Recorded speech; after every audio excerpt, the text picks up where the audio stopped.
It's your boy Aaron Charles, and I'm back again here today. And I'm just gonna share with you like some insights on, or even tools that you can use for your studies, or like as well for your studies research, or even just having fun. But fun aside, so I'll just go deep into like what are the tools that as a student that you can use to do your research.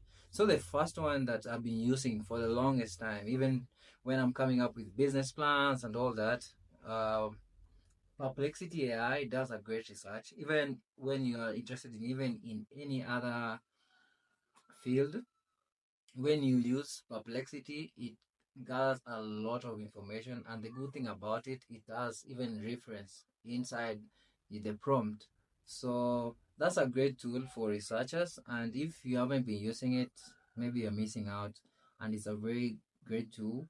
And actually, the second one that actually I really wish that I had it when I was still in campus was it's actually the Google's NotebookLM.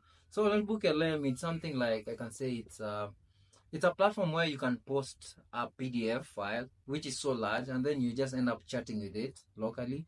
And even it has this capability of having you create a podcast out of the PDF you have shared. So if maybe you're a podcaster out there who doesn't really want to use their voice, and they're really you want to share your thoughts on anything, so that's the AI to use. You can go on NotebookLM, and then you just post your PDF there.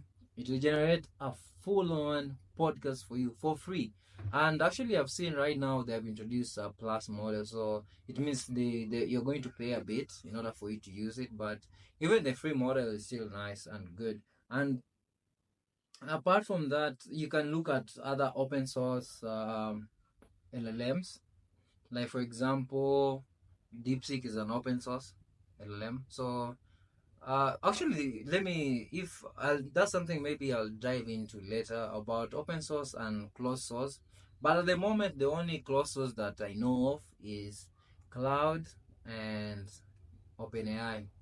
And so for open source, there are so many. When you go to Hugging Face, that's I think where you can get all the models for free there, and you can be able to play with them and even choose the model that you really want to use. And for now, the best AI now for now the Kenyan education system, that will be our own MasomoGPT. So the MasomoGPT is actually created for students who are in the CBC. So we are aiming to provide students with a step-by-step guide on how to get the answer. Even if it's 1+1, it will literally guide you how to get that 2, or whatever answer is for 1+1.